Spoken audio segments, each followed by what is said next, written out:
Hello, welcome back to Luu Linh family YouTube channel. Today, let's follow the renovation of the old house of the man with the paralyzed leg and his wife.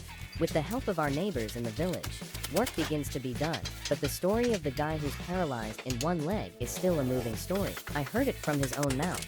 I'm going to tell you today in his own words. I am the boy of the mountains, raised among the scent of damp pine and the echo of streams pounding the cliffs like the heartbeat of the earth.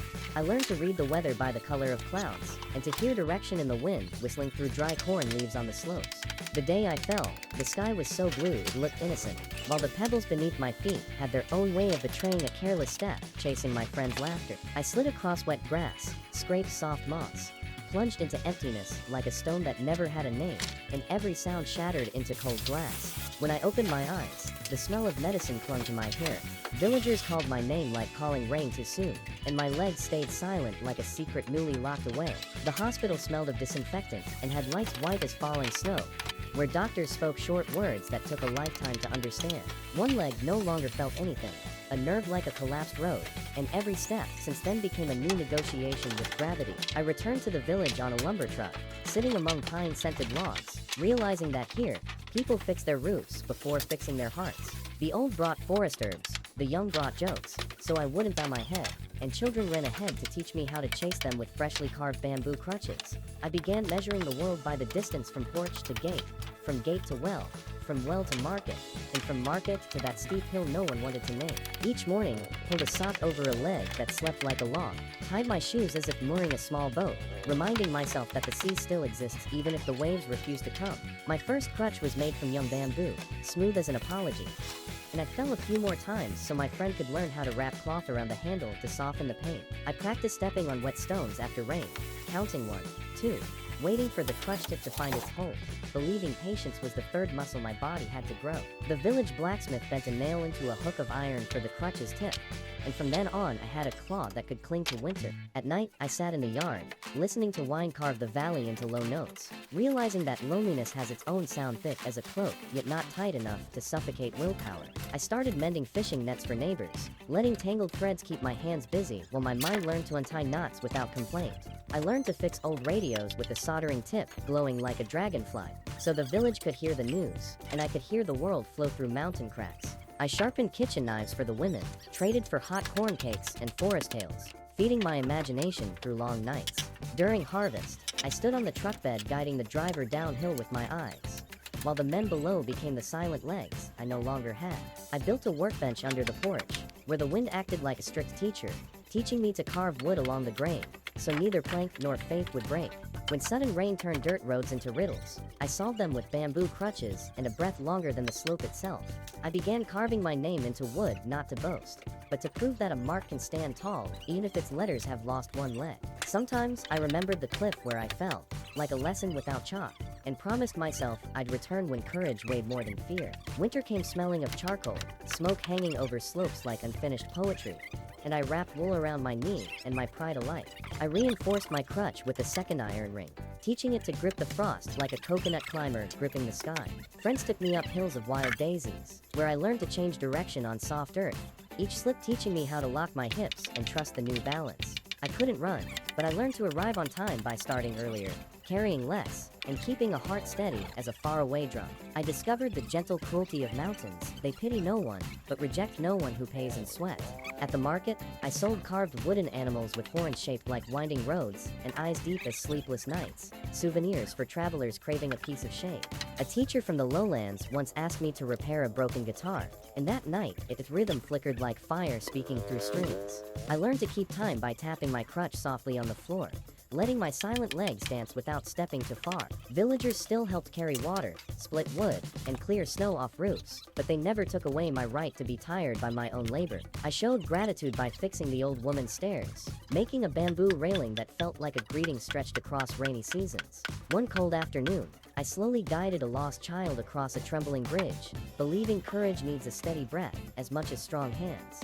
During storms, thunder pressed into the valley, blending with rain like letters knocking on a locked door, and I recalled the white light of the hospital as a disciplined flash.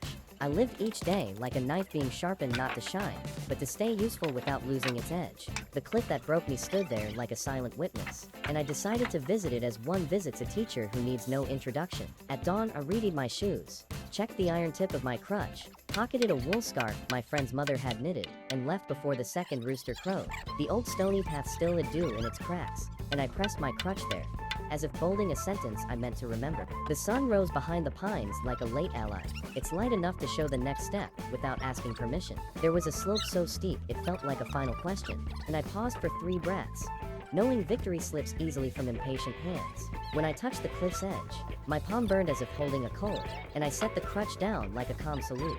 I looked into the void that once swallowed my scream and saw my shadow stretch long like a rope finally tied.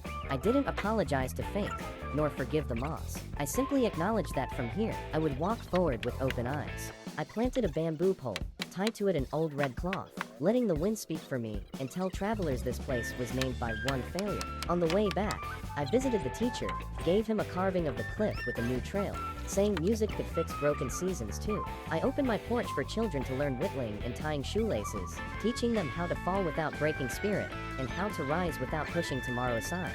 Each afternoon, we measured slopes by laughter, and I measured strength by how many times I let them go ahead without feeling left behind. When spring came, plum blossoms entered uninvited, filling the kitchen, and I took on repairing roofs for elders living alone. I realized that helping others is its own form of strength, weaving invisible muscles that tie me to this village without needing bloodlines. At night, I wrote in my wooden ledger tasks done, steps climbed, slopes named like a man collecting taxes from himself.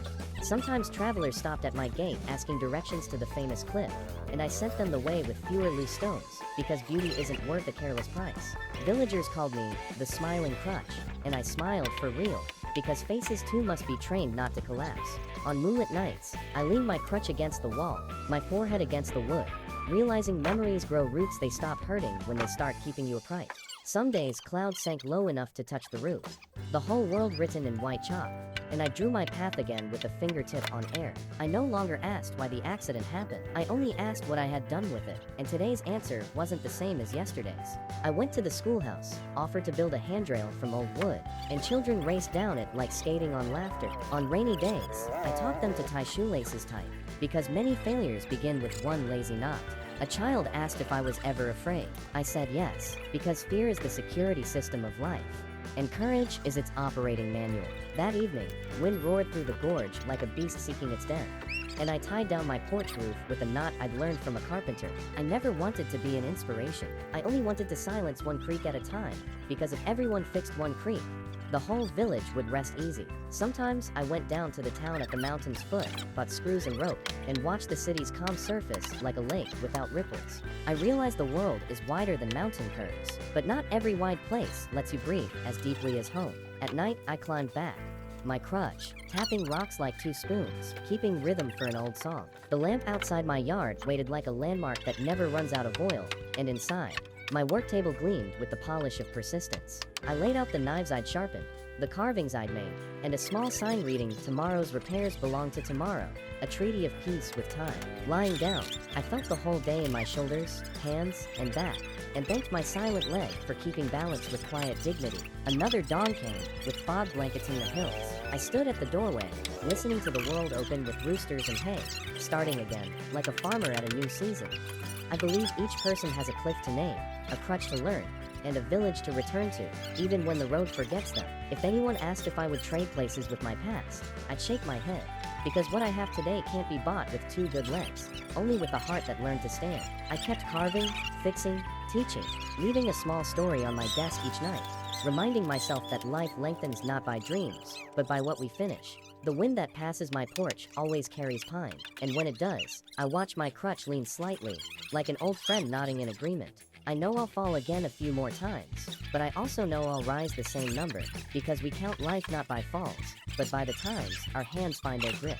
On full moon nights, I look toward the cliff, the red cloth still fluttering like a small flag, and smile, knowing that failure, hung in the right place, becomes a milestone. I sleep dreaming of going on, wake up working on, and step onto the porch with the breath deep enough to take in the whole mountain. I am the boy who lost one leg young, but live with twice the weight of will, placing a stone each day on the path where others may walk lighter. If you ever come to this village, ask for the woodcarver with the iron-tipped crutch, and if you see me sharpening knives under the porch, sit and let the wind tell the rest. The rest isn't a miracle, just early mornings, late evenings, and a small promise that tomorrow won't be weaker than today.